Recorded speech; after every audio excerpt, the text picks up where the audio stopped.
Hola a todos y bienvenidos. Welcome back to Real Fast Spanish. Now, several weeks ago, I did a video on the 4 must-know uses of the Spanish pronoun se. Now, that video got a great response in terms of views and comments saying that the video really helped, but I also got some great questions.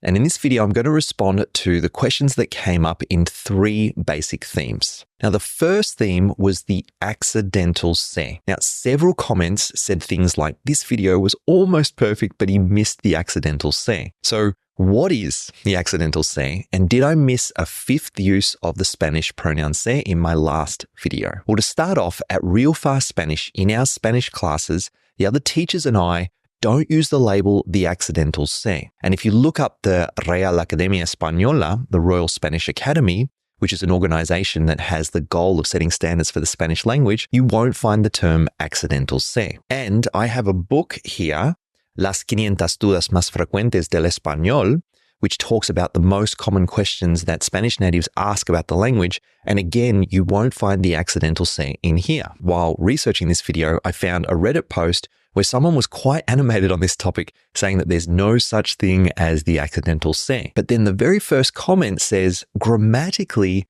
you may be right, but the accidental se explanation helps understand when to use it. So the accidental se is an explanation that some teachers use to describe the behavior of se because they feel it will help their students. And for me, as a Spanish teacher, I worry sometimes that when we add additional logic that goes beyond an actual grammar pattern in Spanish, it's something that can get in the way of a student's natural production of the language. Now, all of that said, there is something interesting that happens with reflexive verbs around accidents. For example, you'll find that teachers that use the term accidental se will give an explanation that says that it occurs to express something that happened unexpectedly or accidentally, and it will tend to occur with verbs such as caer, to fall, olvidar, to forget, and romper, to break. Now, for the first verb, let's consider the difference between the normal form caer and the reflexive form caerse. Now imagine we want to say in Spanish, I fell into the hole. And we have 2 options. We could say caí en el hoyo or me caí en el hoyo. Now in the first case, caí, we would use this if I fell into a hole as part of a plan. Like imagine I was a skydiver aiming to do a stunt by jumping into a hole. Whereas me caí would be used if I fell into a hole because maybe I was walking around, looking at my mobile and I tripped, and so it was an accident. So as you can see, a subtle shift in meaning happens here between the normal and reflexive forms of caer that we can interpret as deliberate versus accidental. Now, it's not necessarily about a new grammatical structure, specifically with the pronoun se. And to make this point as clear as I can, we can conjugate this verb, I fell, me caí, you fell, te caíste, he or she fell, se cayó, we fell, nos caímos, they fell, se cayeron, and as you can see, this looks like any reflexive verb. But people don't refer to an accidental me, or an accidental te, or an accidental nos. It isn't necessarily the se that is making it accidental, it's the reflexive form. But there is more to the story. Imagine instead of me falling into a hole, we have a glass of water sitting on a ledge somewhere and the wind blows and the glass falls and smashes on the ground. If we want to say in Spanish, the glass fell, then we would say, el vaso se cayó. El vaso se cayó. But then if I was carrying the glass around and I dropped it accidentally, there's another interesting thing that happens because there is no verb for to drop in Spanish. So how do we express this without a verb for to drop? Well, we still need to use the verb caer and we still need to say the glass fell. But now we add a me to indicate that I was involved in the falling of the glass. So we would say, I dropped the glass. Literally, the glass fell to me. Se me cayó el vaso. Now in this sentence, the se is still reflexive. The glass fell. But now something new is happening with the pronoun me. Now I often see other teachers describing this as the main example of the accidental se in action. But if anything new is happening here, grammatically, it's the me, not the se. And we don't have to use se. We could form constructions like this with te or nos, etc. For example, there is a pop song called Te me caíste. And if I put this into, say, the DeepL translator, we get I dropped you. But as an interpretation of this song title, it would be that you fell from me as the singer describes falling out of love with his ex-partner. All right, so with that said, let's consider another verb on the list, olvidar. Imagine you're going to a picnic and it's your job to bring the bread, and you get there, but you forget it. You can say, I forgot the bread, and we have 3 options in Spanish. Olvidé el pan, me olvidé del pan, or se me olvidó el pan. Now, all 3 of these forms express a similar idea, but there can be a subtle shift in meaning as they go from taking the most amount of responsibility to the least. So we can think of olvidé el pan as kind of like, I totally forgot the bread. That was completely my fault.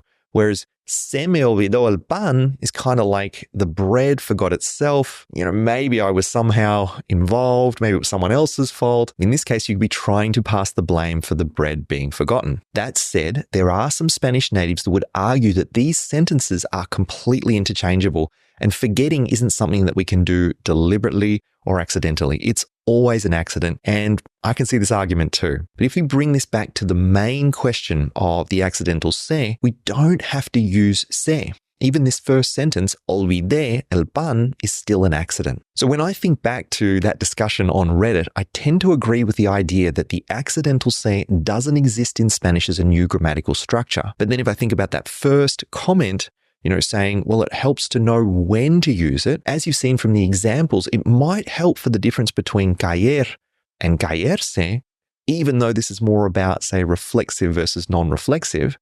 But in this case, it doesn't help with olvidar versus olvidarse when we're discussing, say, taking more responsibility versus less. So with this in mind, as a Spanish teacher, rather than spending your time thinking about a 5th use of an accidental se, I recommend that you study the behavior of these verbs, caer versus caerse, olvidar versus olvidarse, and romper versus romperse, so that you can get used to these changes in meaning from the reflexive to the non-reflexive forms. Okay, the next theme for questions that came up was about the definition of the passive versus the impersonal se. And I refer back to this comment in the original video. Now, a question we often get from students is, how do I know if this is the impersonal or passive se? Because this sentence looks a lot like the impersonal, right? Well, in reality, the definition doesn't matter when you are speaking Spanish. As a student, you just need to recognize that the subject of the sentence has been removed. The house was built. This needs to be done. By who? The who is gone from the sentence. And so we just replace it with the pronoun se. Now, sometimes when I do YouTube videos, I might put in a one-liner like this that I have spent hours and hours thinking about, which means I could talk about it a lot too. But I get negative comments when I spend too much time on the details of a particular concept. So I figure the best thing to do is to be as succinct as possible the majority of the time, but especially when I think something is not important. And this is the decision I made in the last video for this topic. But here is a version of a question that came up from a commenter and comes up from students all the time. I've read lots of learners' comments over the years that say that nearly every reference on the internet teaching impersonal se says that it can only be used in the singular, while passive se constructions can be both singular and plural. Many learners are told this or see this written, and it confuses the heck out of us. Can you break it down once and for all and confirm or correct the above? Now, what I told this student is that natives get confused on this, and there appears to be some regional variation too. So I may not be able to break it down once and for all,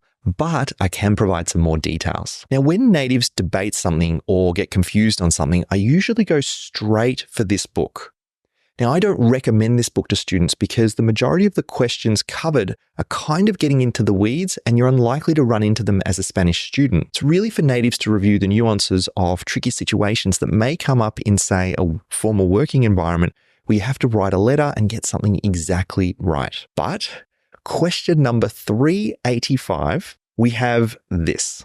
Se alquila habitaciones or se alquilan habitaciones. So a native might wonder which of these two is correct.